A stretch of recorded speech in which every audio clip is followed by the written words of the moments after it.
The lead up to the new year is such an exciting time for setting new goals and thinking about what we want to do in the year ahead, but before we do that, it's usually best to have a look back and consider what's already happened, making sure we're celebrating the progress we can be proud of, acknowledging the challenges that we've had, and capturing any of the memories we want to record. If you're looking for something to set up in your journal to do this, then in this video I have 10 different ideas for you, with the first one being a favorites of the year page. As the title suggests, this would be a place that you capture any favorites that you have from the year, so I'm thinking things like your favorite book, favorite movie that you watched, any outings or adventures that you had, your favorite celebration, maybe writing down some notes about that, a new food that you tried, new word or phrase that you learnt, any of the people in your life who are the MVPs or most valuable players, memorable moments, anything that you were grateful for, and then the best of the best. Effectively a space for anything else you want to record. Obviously these ideas are just suggestions, like everything we have in this video, and rather than capturing it in words, you might want to print off little pictures and kind of use it like a little photo gallery hall of fame, but anything that was a standout or a highlight from the year could go on a page like this. Our next idea is a year in stats, and this is thinking about anything throughout the year that you can record in a numerical fashion. These could be more serious or just for fun,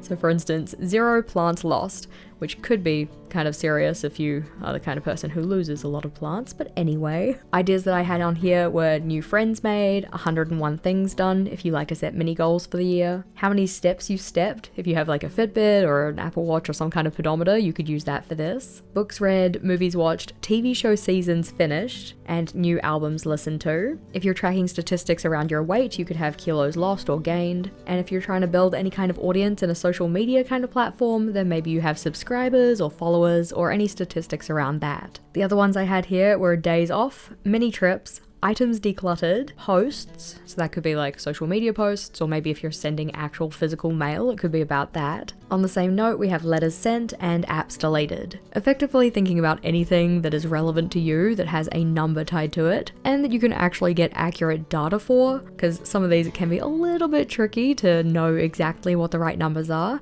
especially if you haven't been recording it from the start of the year. But if this is something you want to record next year, then maybe think about what categories you'd like to include and make sure you have a space to note those things down. Flipping over though, our next idea is a Spotify Wrapped style. Now this could be for your actual Spotify Wrapped, like taking any of the data that Spotify gave you this year, or you can also apply this to other areas of your life and just do things in a similar style. This kind of thing could be applied to any kind of media consumption, so it could be about movies, TV shows, books. I've seen people do really cute ones with their relationship, so thinking about, we only had 6 arguments this year, which is better than the 7 that we had the year before. Or if you want to make it less about arguments, it could be like your favorite places to eat out, how many times you guys took date nights versus date days. Again, just another nice way to capture any highlights or standout moments. Another idea that's a really good one to get a bird's eye view of your year as a whole is a timeline of the year. Now, if I were doing this, I would probably fit it across a full spread rather than just one page, depending on how much you want to record, but effectively we just have the timeline, which I've just snaked going from top to bottom, and then at roughly equal increments we have the next month, next month, next month.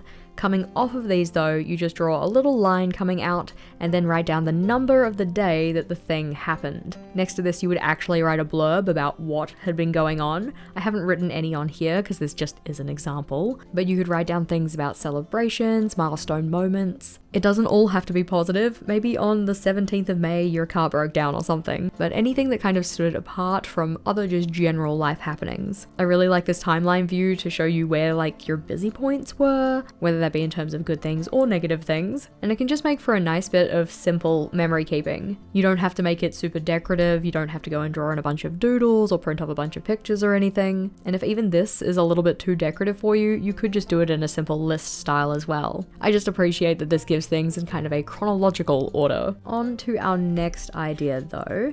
For this one, you could do a year in pictures. Now, notably we do have 12 boxes here, so you could pick one picture from each month of the year and use it that way. I know that at least 5 of these pictures were just taken in October. I didn't do a very good job with my photo distribution this year, but you may have also seen this one be called a year in Polaroids or something like that. You don't have to print off Polaroids though, these are all just printed off on printer paper and then stuck straight on into the journal. You could be quite decorative with this, so give them each little frames and stuff, add in little captions or blurbs, maybe quotes or quotable moments, or just keep it nice and simple, like a basic grid with your pictures in it. I'm actually hoping to do more of this this in my journal just on an everyday basis next year. But our next idea is an all about me page. So this is thinking, coming to the end of the year, what is life like for me right now? It's effectively a snapshot of yourself at this moment of time. The prompts that you use on something like this, again, completely up to you, but some of the ideas we have are nicknames, who are your besties right now, current goals that you're working on, any recent accomplishments, things that you're proud of, things that felt like whoops moments this year, your favorite phrase or word, the best memory of the year gone. You could give a list of your books read or just a favorite that you read for the year, movies watched,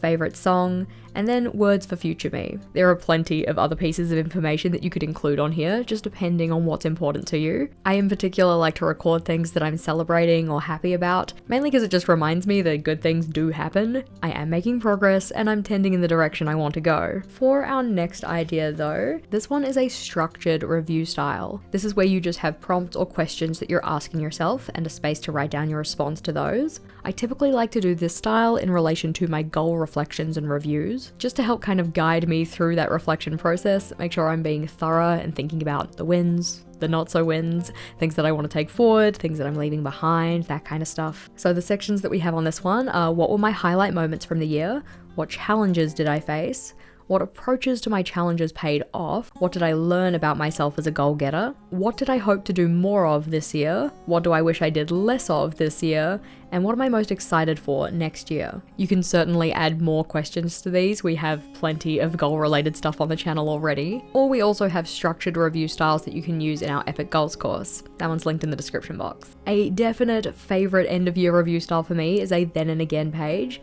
Now, the thing with this one is that you do have to write a response at the start of the year as well, so it might not necessarily be okay for this year that you're trying to reflect on, but you could set it up for next year. The general idea though is that we have two halves of the page for the start of the year and the end of the year, and then little prompts running down the middle that we respond to on those 2 days. I like to make these prompts things that I think are actually going to change throughout the year. So for instance, a goal that you've recently accomplished. It could be a general accomplishment, something you're worried about, current savings total, current weight, a movie that I recently watched, a book that I recently read, my current favorite song, a current favorite food obsession, a beverage I'm enjoying, a recent purchase, a phrase that I'm continually using, an event I recently attended, something I tried, something I want to try, something I'm afraid of or have kind of a fear about, and something I'm looking forward to. We do have a separate video on the channel just about this style of layout with some ideas of what you can include in here. But on to the next one. This is probably my favorite,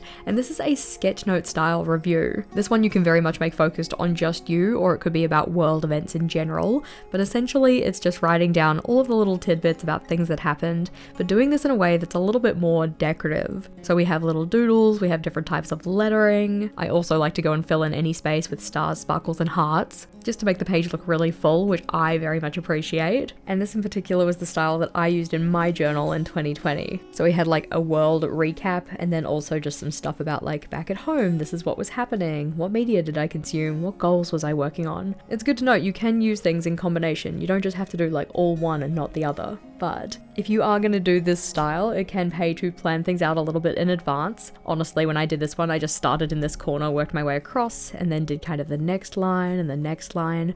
They're not perfect lines by any means, but essentially just working from the top to the bottom of the page, filling in space where I can. Another style that we have though that I very much appreciate for its simplicity is just the monthly summary version. This one's kind of set up like it's a future log, like you have a little box for each of the months of the year. I've done this on one page, but you could use a full spread or a couple of spreads if you have a lot to record, or if you want to record more than just, I don't know, a simple statement about the thing that happened. If you want to do some journaling or some longer notes, then you might want a little more space. But this is the style that I in particular use in my 5-year journal. So each year having my grid of boxes. So we have last year, this year, which is slowly coming together.